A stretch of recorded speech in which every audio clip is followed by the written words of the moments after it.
যখন আপনি কোনো কথা বলছেন, সে খুব মানে সে চেষ্টা করে যে আমিও কিছু বললে হয়তো মা খুশি হবে, কিংবা আমি কিছু বললে হয়তো বাবা খুশি হবে।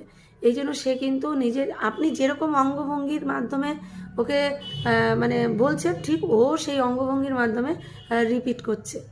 তো আপনারা সোশ্যালাইজেশন বাড়াবেন, এটা খুবই জরুরি। এই লেভেলে বাচ্চা, যাদের যাদের বাচ্চা এই লেভেলে চলে এসছে, সেই সব বাচ্চাদের আমি বলবো খুব সোশ্যালাইজেশন করান, মানুষের সাথে মেশান, প্রচুর ঘুরতে নিয়ে যান। ধরুন প্রতিদিন একবার করে ওকে হাঁটতে নিয়ে যান।